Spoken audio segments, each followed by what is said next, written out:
Shalom, shalom wa mama, shalom, shalom. Ninawasalimu nyote kwa jina la Yesu Kristo. Ni mie wenu mama aliniona. Ninamsalimu mama, dada, kaka, kokote kule munapatikana. Katika nchi yoyote kule kwenye unapatikana mtoto wa Mungu. Ni mama aliniona, ninawasalimu nyote, ninawapenda kwa jina la Yesu Kristo. Nilikuwa na shauri kidogo, nilikuwa nataka kuleta juu ya watoto wetu na juu ya mama na banamuke na banaume bote. Hii shauri inatuhusu sie bote. Nitamshukuru Mungu Baba katika jina la Yesu, na kushukuru Papa. Nasema asante Bwana Mwokozi wangu na mfalme wangu. Baba yangu, ninakushukuru kwa neema yako ulioanza nami asubuhi mpaka kwa saizi. Baba yangu, ninakushukuru kwa ulinzi wako mwema, umelinda familia yangu ya kimwili na ya kiroho. Ninakushukuru Bwana. Asante kwa yote Mwokozi wetu.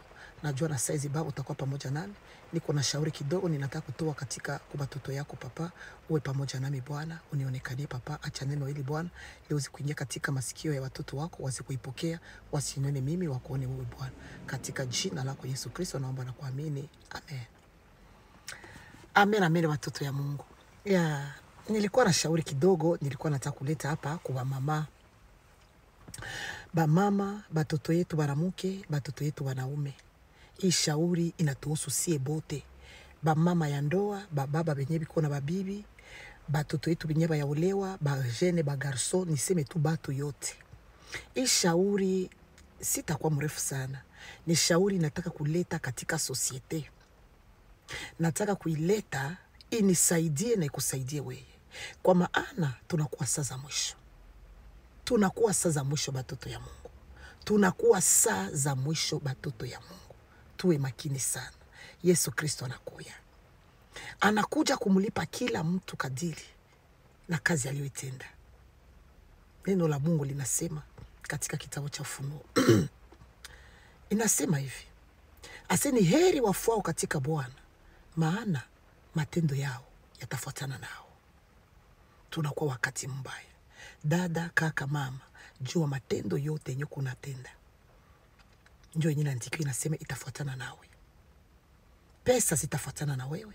Nyumba yenye uko nayo haitafuatana nawe. Magari zenye tuko nazo hazitafuatana nasi. Manguo yenye unasema wewe njoo na kuvala haitafuatana nasi. Bwana anasema katika neno lake ni matendo njoo itatufuata kwenye tunaenda. Anasema kwenye matendo yetu yenye tuko tunafanya njoo kwenye roho zetu. Matendo yetu yenye tuko nayo, yenye tuko tunatenda, njoo itatufuata.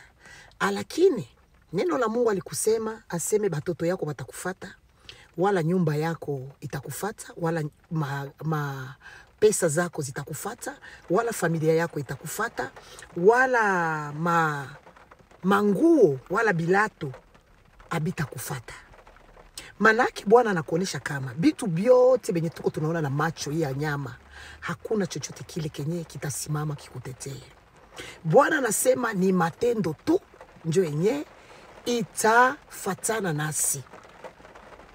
Sasa matendo gani yenye tuko tunatenda? Matendo gani tuko tunatenda batoto ya Mungu, ba mama? Enye itafuatana na wewe tu ndio mwenye atakuwa rafiki yako. Ile matendo nyuko unatenda ndio kwenye roho yako italala. Ndio kwenye roho yako italala. Sasa jiulize, matendo gani kunafanya mama yangu? Matendo gani kunafanya kaka yangu? Matendo gani kunafanya rafiki yangu?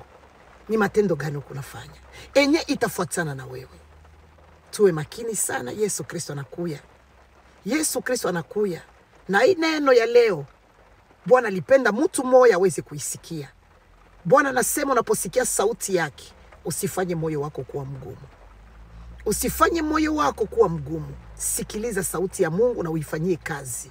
Bwana anasema matendo yako ukunatenda yatafuatana nawe. Jiulize sasa, ni matendo gani? Yakiwa ni matendo mazuri yataenda na wewe. Yakiwa ni matendo mabaya yataenda na wewe. Tuwe makini. Yesu Kristo anakuja kumulipa kila mtu. Kifo kiko saa yote ile. Kokote kwenye tunaweza kuwa sai, kokote kule. Kifo kiko. Magari zetu tuko tunazitembeza. Sijui kama mimi natoka kunyumba sai, sijui kama nitarudia. Ninaweza toka kunyumba mimi nalaga watoto yangu, mimi naenda kusoko na sitarudia tena. Tuwe tayari kila saa na kila dakika. Tuwe tayari kila saa na kila dakika. Batoto ya Mungu ba mama, tuache luyenge. Tuache madistraction. Tuache distraction, tuiache. Tumfuate Yesu Kristo. Tumfuate Yesu Kristo, anakuja. Tena tusimfuate Yesu Kristo ya yulu. Batoto ya Mungu, tuingie deep. Tuingie wokovu, tutoe miili yetu. Tutoe maisha yetu kwa Yesu Kristo. Bwana anasema tuikane nafsi zetu. Dada, kukana nafsi yako, juu mfuate Yesu Kristo. Kwa maana yeye peke amejikana, akatoa gharama. Nilitoa gharama. Hata kama leo tunafikia mwa hii kipindi hapa, tunakuwa leo hapa, ni gharama. Ni gharama batoto ya Mungu. Hakuna mbingu ya bure. Yesu Kristo ye peke ni Mungu. Yesu Kristo ni Mungu. Alitoa gharama. Bwana Yesu Kristo alitoa gharama. Haleluya. Alitoa gharama juu leo tukwe gisi tuko. Na wewe utatoa gharama. Haleluya. Hakuna mbingu ya bure. Hakuna mbingu ya bure enye tutapata mama. Matendo gani tuko tunatenda? Anasema toweni nafsi zenu. Bwana anasema toweni nafsi zenu. Njoo ibada ya kumpendeza. Tutoe maisha yetu, tumpe Yesu. Tusiishie kwenda kukanisa. Hatutaokolewa kwa maana tumeenda kukanisa. Hatutaokolewa kwa maana tumetabiri. Hatutaokolewa juu tuko tunasema kwa lugha. Hatutaokolewa juu ya kubatizwa. Hatutaokolewa kwa hiyo. Okovu ni nini? Okovu ni kugeuka. Okovu ni kuacha matendo yako mabaya. Okovu ni kugeuka na kuacha yale ya zamani. Okovu ni kugeuka watoto ya Mungu. Ba mama, okovu ni kugeuka. Okovu siye iye tunaenda Sunday kukanisa. Hapana. Okovu siye ya kusema niko Mkristo. Okovu siye ya kuvala vitambala. Okovu haiko ya kuvala mango marefu. Okovu ni kugeuka. Okovu ni kugeuka. Kuacha yale ya zamani, unakuwa mpya. Maana kitabu kinasema hivi. Neno la Mungu linasema. Aseme umeacha yale ya zamani. Aseme umeacha yale ya zamani. Umekuwa kiumbe kipya. Unakuwa kiumbe kipya. Utakuwa kiumbe kipya na ungali na ile matabia mama. Tuache maluyenge. Tuache Bukristo wa bongo. Tuache Bukristo wa kukua baridi wala moto. Hauko baridi wala hauko moto. Hauko baridi wala hauko moto. Wewe uko mvuguvugu. Bwana anasema atakutapika. Anasema atakutapika. Tuache Bukristo wa yulu. Bukristo wa kuvala buchi. Bukristo wa kwenda kukanisa kuyaza biti vya batu. Haupendi kuingia kabisa ndani ya Ukristo. Haleluya. Haupendi kuingia ndani ya Ukristo. Bwana anasema, haleluya. Bwana anasema, toweni miili yenu. Tujikane. Tumpe Bwana maisha yetu. Mpe Yesu maisha yako mama. Mtoto wangu mwanamke mwanaume, mpe Yesu maisha yako. Bwana kukulomba pesa. Hakukulomba manyumba. Hakukulomba lolote. Bwana anasema usiishie kutoa pesa mkanisa. Usiishie kufanya upendo. Anakuambia usiishie kwenda kukanisa. Hapana kuishia pale. Kusema niko Mkristo, nimebatizwa. Niko Mkristo, nitamuona Mungu. Bwana anasema usiishie kufanya ile kazi ya Mungu. Usiishie kuya kumitandao kuhubiri neno la Mungu. Usibakie unasema ninahubiri, kila mtu leo anakuwa na Biblia.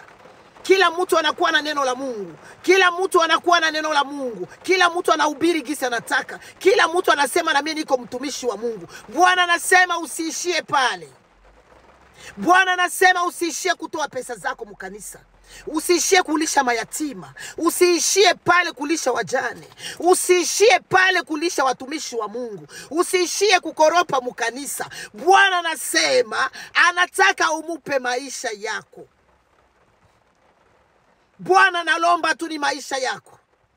Lakini siye tuko tunampa Mungu pesa, tunamupa muda wetu, tunamupa vitu vingine, tunamupa nyimbo za kumusifu, tunamuchezea. Bwana anasema anataka umupe maisha yako. Hataki kitu kingine.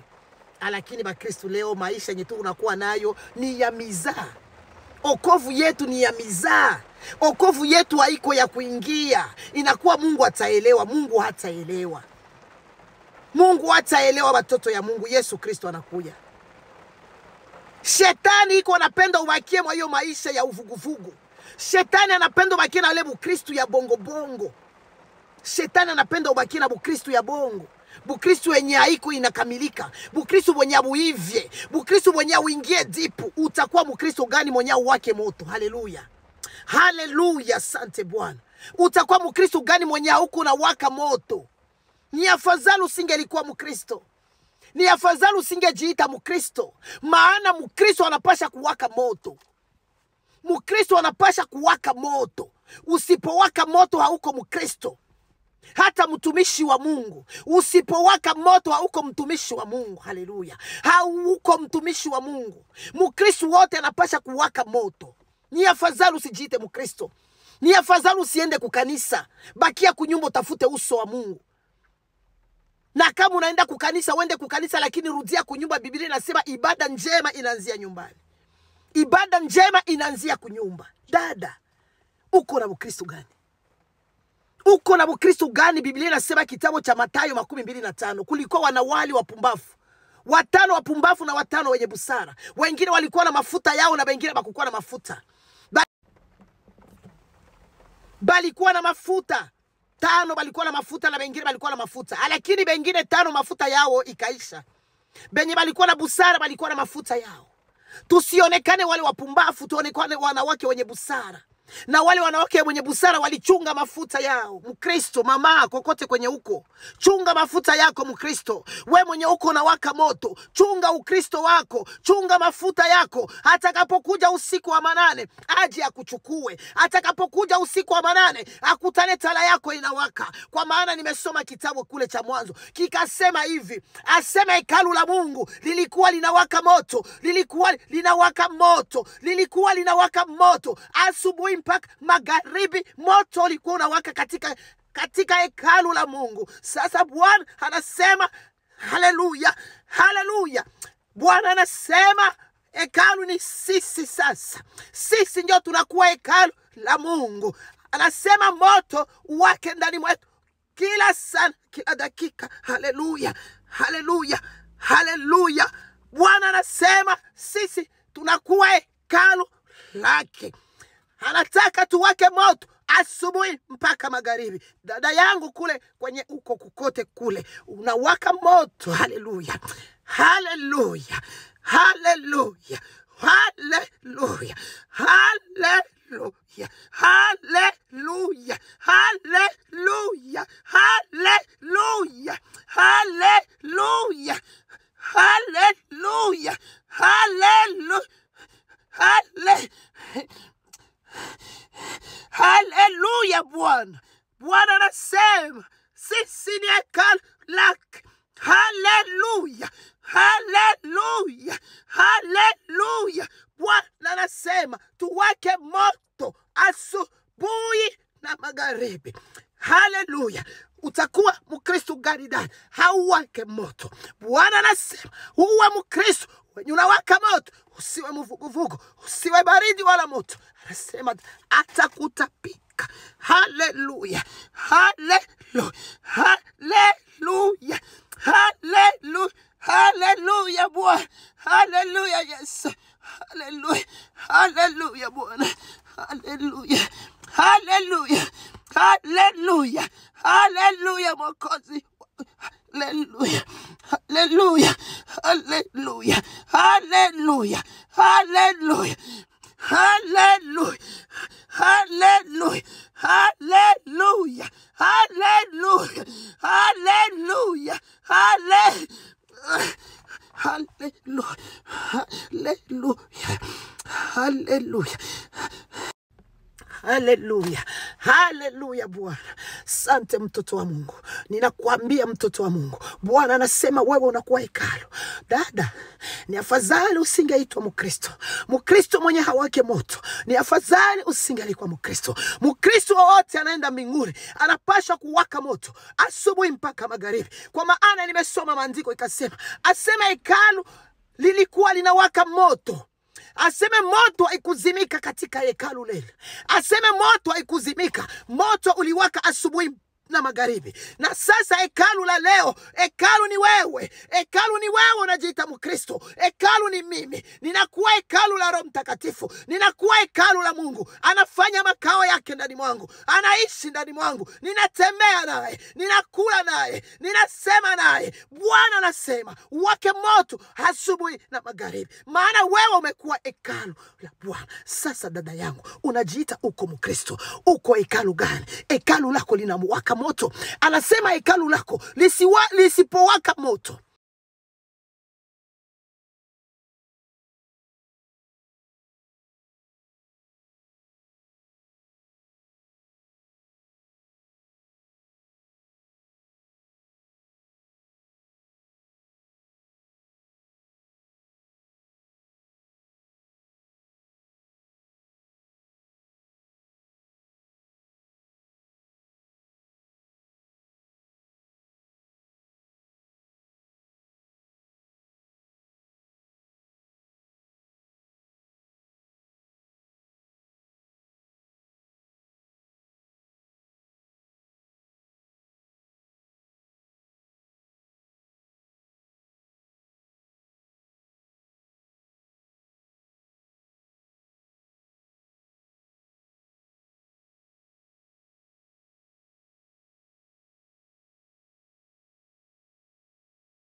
amen, amen watoto ya Mungu.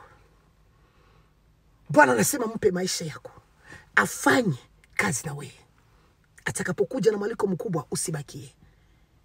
Kuko video tulifanya juzi, tunasema andikisha jina lako katika kitabu cha uzima.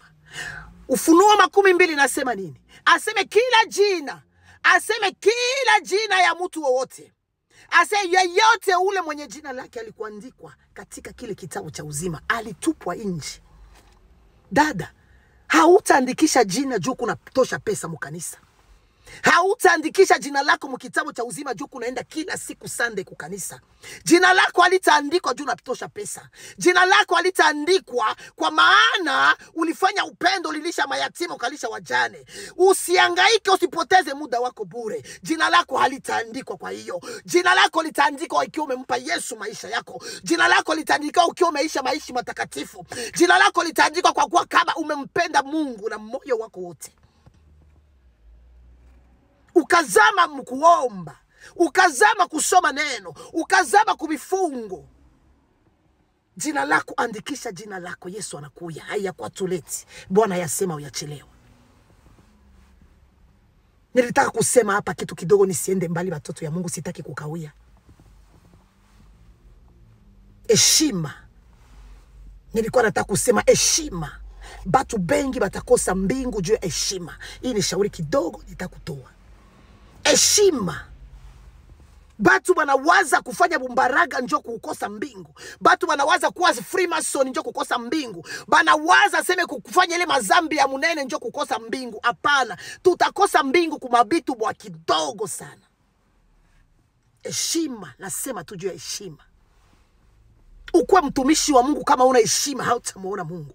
Ukuwe mama unaolewa hauna heshima hautamuona Mungu. Ukuwe baba hauna heshima hautamuona Mungu. Uwe mtoto wangu hauna heshima hautamuona Mungu. Heshima tu itakukosesha mbingu.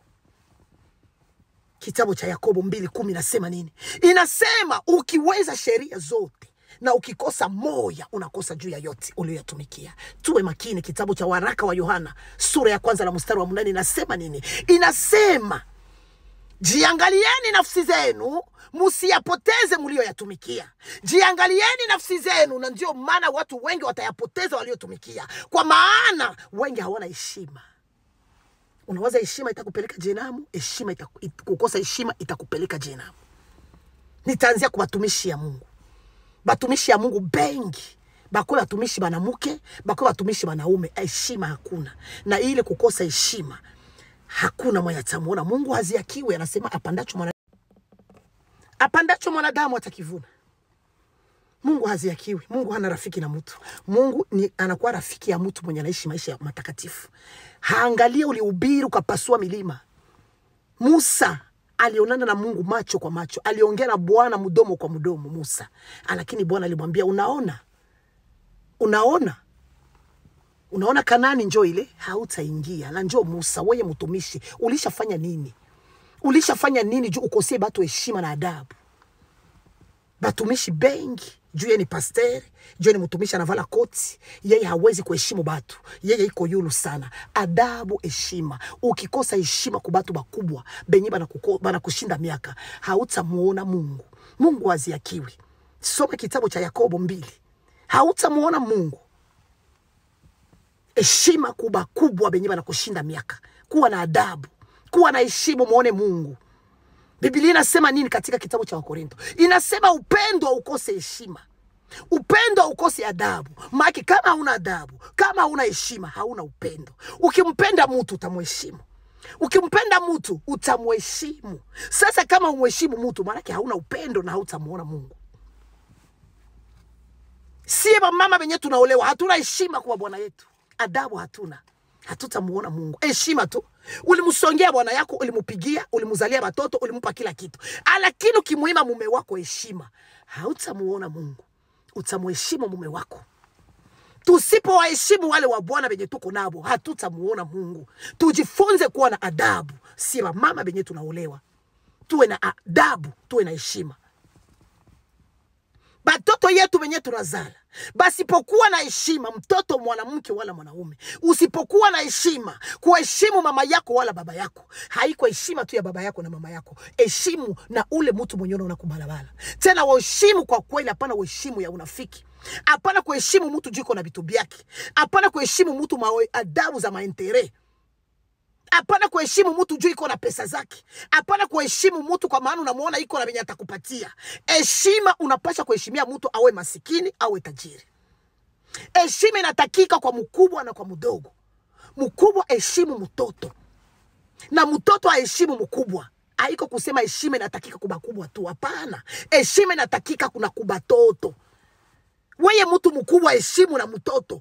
Usipomheshimu hautamuona Mungu.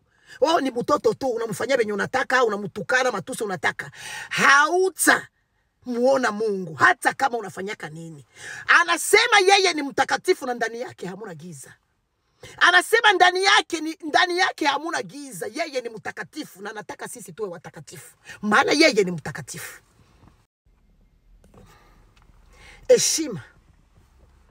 Heshima njoo Bwana anataka. Kukosa heshima nishaona societe mingi. Ndaendelesha, Mungu anisaidie, nitaendelesha, nisitaki kwa mrefu. Nitaendelesha kitu kwa heshima, kwa maana batu batakosa mbingu juu ya kukosa adabu. Batoto unakutana batoto munyumba ni baimpoli. Batoto habana adabu, batoto habana education. Najua hii maneno niko naongea batu habatanipenda.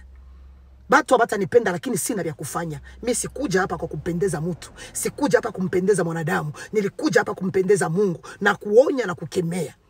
Kuonya na kukemea. Bwana anasema nionye na nikemeye zambi. Batu batakosa mbingu juu ya kukosa adabu. Unakutana batoto munyumba ni ba empoli. Batoto abana edukasyon. Batoto abana ma edukasyon ya bazazi yabo. Mama tuye peke munyumba ni mukosa adabu. Baba ye peke munyumba ni mukosa adabu. Batoto bo peke batakuwa na hiyo heshima bataitoa wapi? Batoto bote bakosa adabu habata muona Mungu. Batoto bote bakosa adabu habata muona Mungu. Kwa maana kumasomo kienda batoto abana adabu. Mugeni akiingia munyumba yabo abana adabu. Batoto batajua sebe mama na lala wala papa na lala. Batoto ni kukosa adabu tu. Batoto mukosa adabu. Mtoto anakosa adabu mpaka anafuata mamake mchumba kwenye analala. Mtoto anakosa adabu mpaka anambia mama yake maneno yenye anataka. Kila mtoto wote mwenye anajua iko nakosa adabu kwa mzazi wake hata muona Mungu. Mtoto wote mwenye iko nakosa adabu kwa mama yake wala kwa baba yake hata muona Mungu. Batoto muheshimu wazazi wenu. Muheshimu kila mtu wote ule mwenye anakuwa sawa na mama yako. Kila wote anakuwa sawa vile na baba yako. Muheshimu. Na siye vile vile siye bakubwa. Tuheshimu watoto. Mtoto kimumpa heshima naye atakuheshimu. Kwa maana inakuwaka hivi. Kile kenye unapatia mtu njo kenye anakurudishiaka. Usipatie mtu bukosa adabu ukaweza atakuheshimu. Hii dunia imeshaharibika. Ukikutanana na mtu unamkosea adabu, yeye anakuheshimu. Ujue kama ule mtu ni mwenda mbinguni. Lakini dunia leo ukinikosea adabu na kukosea adabu. Ukinipa heshima na kupa heshima. Ndio dunia ya leo. Tuwe na heshima. Batumishi ya Mungu muwe na adabu, muwe na heshima. Bwana anasema haziakiwi. Kukosa heshima, juu wewe uko na pesa, unataka uzarau batu bote. Juu kunatembelea gari ya 1,100, unataka uzarau batu bote. Juu ulishajua Kiingereza, unataka ukose batu adabu, usiheshimu batu. Unaheshimu benye biko na mapesa. Unaheshimu paka benye biko na makarama. Mwenye ana karama hauwezi kumheshimu, unamuzarau. Hiyo ni ngambo ya Wakristo. Mu makanisa humu munapita, mu makanisa muko mambo mingi batoto ya Mungu. Kama una lolote humu mukanisa. Waona kuyaka tu mukanisa tu nasikiliza baburu naenda. Batumishi muache tabia. Neno la Mungu linasema si kuzuri kupendelea watu. Soma kitabu cha Yakobo. Si kuzuri kupendelea watu. Batumishi batamukosa Mungu bengi sana. Batu ba leo inakuwa ni maentere. Mwenye iko na vyake njo ndugu njo rafiki. Ndugu yako kama hana haiko ndugu yako. Unaheshimu mpaka tu ule mwenye iko na vya kwake. Unaheshimu mpaka mwenye anavala mzuri. Unaheshimu mwenye iko na pesa zake. Unaheshimu mpaka mtu mwenye iko anakupatia. Unashinda kuheshimu ule mdogo. Tuko tunasoma Biblia gani? Tusome neno la Mungu tusikie benye Bwana anasema. Maandiko ni mengi sana lakini hatuyatimize. Sie bote. Tuko tunafundisha hapa. Eske tunatimiza haya yote? Tunafundisha, tuko tunaonya, tunakaripia. Eske mama liniona? Haya yote kuna yaongea. Wewe huko unayatenda? Unaheshimu kila mtu? Unatenda haya yote mama liniona? Ile ni question ya mie peke kujiuliza mie na Mungu wangu. Kwa maana neno la Mungu linasema ole wake atakayefundisha mambo yenye haiko anayatenda. Batu wanakuwa wanaheshimiana ya unafiki na wanafiki hawatamuona Mungu. Heshima, tuheshimiane. Fika munyumba ya watu kuwa na adabu. Fika mukanisa kuwa na adabu. Heshima mbele ya Mungu. Heshima mukanisa. Mukanisa haiko kwako. Mukanisa ni fasi kwenye tunaenda kumwabudia Mungu. Kuwa na adabu na heshima.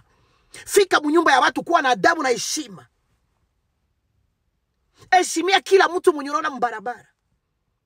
Heshima sio kusema batoto tu ndio wanakosa heshima, na bakubwa bana heshima. Na mama benye wanaolewa, na baba, na makanisa, na benye wanajiita ni Bakristo. Heshima itakosesha batu kwenda mbinguni. Adabu, tuwe na heshima. Hapana kudharau mtu.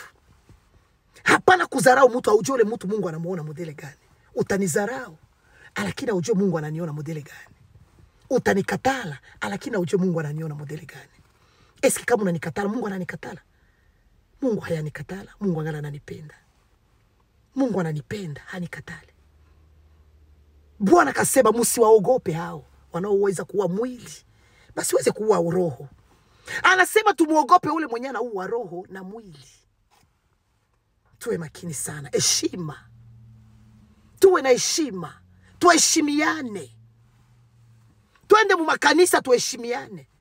Tukutanane kwa tutakutanana tuheshimiane. Bageni wanafika munyumba yako waheshimu adabu. Bwana iko anaangalia kila mahali. Anasema anaona kila mahali. Bwana anaona kila fasi. Na kama Bwana iko anaangalia matendo yetu, ile matendo yetu ile, kama uko unaheshimu mtu na unafiki, Mungu anakuona. Kama uko Mungu anakuona. Mungu anakuona. Unafiki, watu hawatamuona Mungu. Unafiki. Anasema kila mtu kazi tuliyotenda tutalipwa. Tutalipwa.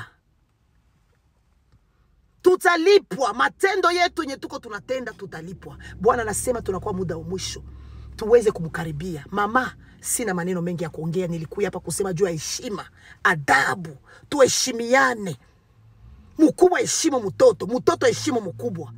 Mama heshimu mume wako, mume heshimu mke wako. Hapana matusi. Juu uko bwana mnyumba, wewe ni kutukana bibi, bumbafu. Angalia kisi unafanana. Kiwelewele. Heshima. Ile yote kiwelewele, bumbafu. Biblia inasema kila amwambiaye ndugu yake bumbafu anastahili Jehenamu, anastahili moto wa milele. Soma kitabu cha Mathayo. Anasema kila ambiaye ndugu yake bumbafu anastahili moto wa milele. Tuache matusi mkinywa. Ukiwa mtumishi wa Mungu, acha matusi, acha kiburi, acha kujionesha kama wewe njoo unajua kila kitu. Acha kiburi, acha matusi, acha unafiki. Acha dharau, kudharau watu wengine. Kuwa na heshima, acha kudharau watu wengine.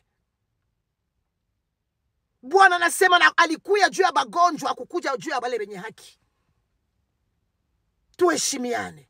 Mtu akwe masikini muheshimu. Mtu kama hana kitu muheshimu. Tusome maandiko kisi Biblia inasema. Aseme Mungu alifanya bila vitu vinyonge kuwa na heshima kuliko bila wenye biko vya samani. Na Biblia ikasema kila mtu namuone bora. Biblia ikasema kila mtu namuone bora, amuone bora mwingine kuliko yeye peke. Usijione wewe kuwa bora kuzidia watu wengine. Anasema umuone mwingine kuwa bora kuliko wewe peke. Lakini banani kwa wanafanya hiyo vitu? Banani biko wanafanya hiyo kazi?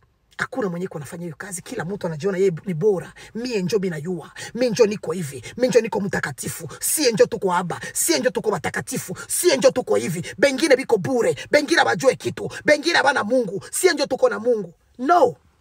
Bwana anasema uone wengine kuwa bora kuliko wewe. Anasema tusikue batu wa kushindana. Tusikue batu wa makonkiranse. Batoto ya Mungu ba Kristo. Juu ya nini siye ba Kristo? Juu ya nini bapagani banatushinda maarifa? Juu ya nini bapagani banatushinda akili? Juu ya nini bapagani bamujue Mungu banajua gisi ya kutembea? Lakini ukikuya kwetu siye ba Kristo tuko na mambo mengi batoto ya Mungu. Siye ba Kristo tuko na maneno mengi sana. Kumazarau ni siye, kiburi ni siye, buchawi ni siye, mazarau ni siye, kila kitu kiko kwetu. Why? Biblia inasema aseme watoto wa giza biko na maarifa kuzidia watoto ya nuru. Why? Mungu anaona bapagani abiko sawa ba Kristo. Bapagani biko na bubaya yabo ni joba ya mpokea Yesu kwa Mungu. Lakini ukiangalia matendo ya bapagani bana matendo mazuri kuzidia ba Kristo. Ba Kristo ni banafiki wa kwanza. Ba Kristo abapendanaki. Mu ba Kristo muko busutwa. Mu ba Kristo muko bongo. Mu ba Kristo muko buchawi. Mu ba Kristo muko bitu byote bibaya. Ni hatari sana. Bwana anasema sisi ni chumvi ya ulimwengu. Sisi ni nuru ya ulimwengu. Sisi ni tala ya ulimwengu. Atakayetuna sisi tuko tala, tunapaswa kuangazia kwenye kuko giza. Sasa wewe unajiita uko mtoto wa nuru na uko giza, utaangazia nani? Utaangazia nini?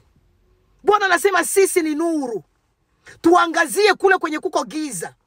Sasa unakia kukutana sasa batoto ya giza ndio biko na matendo ya nuru. Sie benye tuko na nuru, tunasema tuko na nuru, tuko na matendo ya giza. Ni hatari sana. Tuwe makini, Yesu anakuja kumulipa kila mtu na kazi yake. Tuwe makini sana. Tuache unafiki.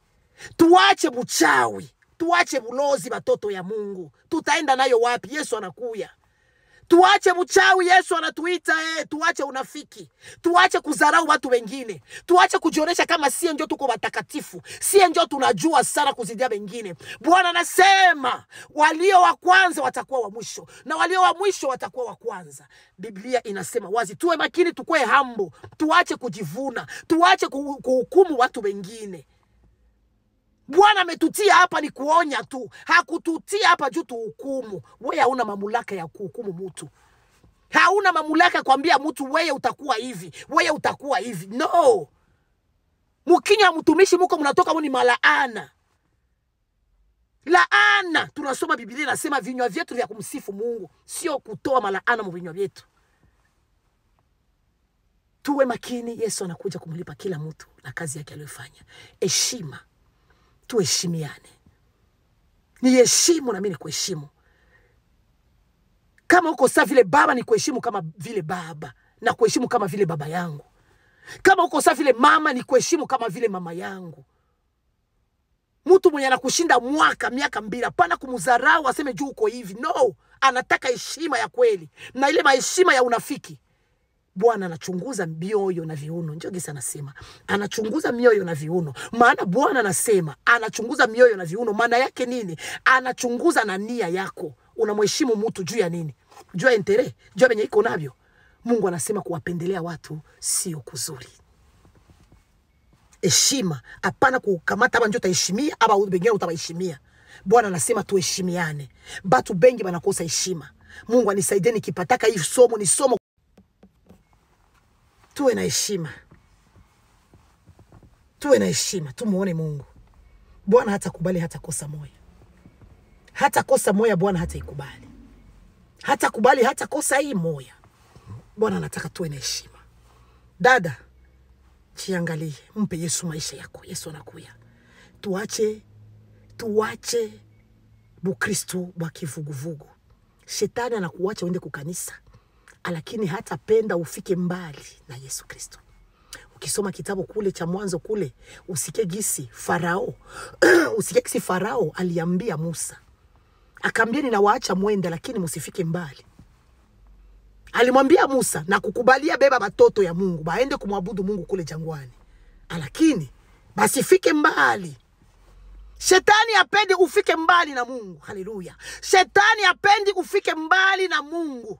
Shetani hapendi ufike mbali na Yesu. Na ndio maana hauna kiu ya kuomba, hauna kiu ya kusoma neno, hauna kiu ya kufunga vifungo, hauna kiu ya kwenda dipu, hauna kiu ya kutafuta uso wa Mungu, uwe karibu na Mungu. Haleluya. Haleluya. Haleluya. Haleluya Bwana. Asante Yesu. Haleluya Bwana. Shetani hapendi ufike mbali. Na ndio maana anakuacha uende kukanisa, anakuacha utoe sadaka. Anakuacha ndio unatakiwa kukutana unatoa sadaka. Unakatala kumpatia Yesu maisha yako, unafika mkanisa unatoa vyako venye uko navyo, lakini uko na maisha yako mengine. Unampatia Yesu maisha, unampatia pesa, unamuimbia, unamchezea, unafanya kazi mkanisa, unampatia Yesu vitu vyote, lakini maisha yako unakatala kumpatia Yesu maisha yako. Na ndio unaona ukitoka kukanisa ukifika kunyumba unakuwa na maisha mengine. Juu ya nini? Hakumpa Yesu maisha. Maisha yako ni yako wewe peke, lakini vitu vyako ndio unampatia Yesu, unakatala kumpa maisha yako. Hivi unakatala kumpa Yesu maisha yako, na ndio benye shetani anataka. Hataki ufike mbali na Mungu. Hataki uende dipu na Mungu. Hataki uende dipu, hataki kumsogelee Mungu. Hataki Mungu akusogelee, hataki uwake moto. Dada, Mungu awabariki sana. Usiwe Mkristo mwenye uwake moto. Ni afadhali usijiite Mkristo. Iko aibu ya kujiita Mkristo na uwake moto. Bwana anasema wewe ni hekalu, na hekalu linapaswa kuwaka moto asubuhi na magharibi. Jiangalie sasa dada, uko moto, uko baridi. Anasema atakutapika ukiwa mvuguvugu. Dada, kuwa moto, hekalu liwake moto. Litawaka moto tukijiangalia, tukimpa Yesu maisha yetu. Tusipompa Yesu maisha yetu, hatutawaka moto. Mupe Yesu maisha yako, usimpatie franga. Bwana hana besoin na franga yako. Bwana hana besoin na vitu vyako. Iko na besoin na ile maisha yako, mupatie aweze kufanya makao yake ndani mwako. Aweze kukuwasha moto, ulale naye, ushinde naye. Mungu awabariki sana. Ni mama aliniona, ninawapenda kwa jina la Yesu Kristo. Mungu awabariki sana. Nawaza mnasikia. Mungu awabariki sana. Bwana anataka tuwe na heshima, tuwe na adabu, tuheshimiane. Kia kutana mtoto mwanamke, mtoto mdogo tu, haiko hata miaka yako, heshima hana, adabu hana. Mnashindwa kuheshimu watu biko sababu mama yenu. Hata mama yako hautamheshimu. Kama uheshimu mtu mkubwa sana mama yako, na mama yako hautamheshimu, kwa mkosa adabu, na Mungu hatamuona. Hata kama uko na karama ya modele gani, heshima kwa wazazi. Heshima inatakika kwa kila mtu wote ule. Sie bote tunapasha kupatia heshima. Mama anapasha heshimu batoto. Batoto nabo na mama naye heshimu batoto. Heshima, sie bote tunatakiwa kuwa na heshima. Mungu awabariki sana, ninawapenda kwa jina la Yesu Kristo. Dada Mkristo najiita niko muimbaji kila siku mkanisa, mama kila siku, hata we mhubiri, we pastor, mama mwenye ushakuwa na kanisa, wewe uko mtumishi wa Mungu, unakuwa uko mchungaji, uko na kondoo zenyewe unachunga. Dada, ingelikuwa uko na Roho Mtakatifu, haungelifanya ile kazi. Juu hauna Roho Mtakatifu na njoo unafanya ile kazi. Hauwake moto. Una karama, lakini hauna moto ndani mwako. Maana Yesu angekuwa ndani mwako, haungefanya ile kazi. Mungu awabariki sana, ninawapenda kwa jina la Yesu Kristo. Siku enye utaanza kuwaka moto, siku Bwana ataikala ndani mwako, maisha yako yatabadilika. Hautakuwa tena gisi huko. Roho Mtakatifu atakuongoza. Anasema yeye ni mwalimu mkubwa. Anasema hatuna haja tena ya mwalimu wote ule kutufundisha, maana kenye kiko ndani mwetu ni mwalimu mkubwa. Ule mwalimu anatukontrole asubuhi, midi, magharibi. Usifanye hivi, usifanye hivi. Sasa kama tunafanya mabaya, kama tunakosa heshima, ni juu mwalimu haiko ndani mwetu. Na ndio maana tunajikuta hatuna adabu kubwa, hatuna adabu kwa watoto, hatuna adabu mu societe. Na juu ya nini? Hatuna moto, hatuna Roho Mtakatifu. Mwalimu ndani mwetu haiko. Roho Mtakatifu ni mwalimu mkubwa. Atakufunza kufanya mema, atakufundisha kuona haya ni mabaya, haya ni mazuri. Roho Mtakatifu ni mwalimu mkubwa. Anasema yeye peke katika neno lake. Anasema hamuhitaji mtu mwingine kuwafundisha, maana yeye ni mwalimu, na ule mwalimu anaishi ndani mwetu, anatufundisha. Mwalimu hata kwa kutena mie peke sasa, au niambiliwe na mtu, mama aliniona vala mzuri, mama aliniona fanya hivi, mama aliniona same mtu. Hapana, mwalimu mwenye iko ndani mwangu ananikosesha amana, ananiambia nisame. Anasema jua isiingie, sijaweza kusame, asira haijanitoka. Huyo ni mwalimu ananiambia, ananikosesha amani. Ninaposirika ninakosa amani, ninasema mubaya ninakosa amani, ninapokusirikia tunaogombana ninakosa amani. Ninasikia tu moyo na waka nikuje kukwambia nisame, ninawaka, maana mwalimu mwenye iko ndani mwangu hataki uchafu. Anasema yeye ni mtakatifu, na sisi tunaikala ndani mwake, tunajiita hekalu. Tuwe watakatifu, tuwe wasafi, maana yeye anaishi ndani mwangu.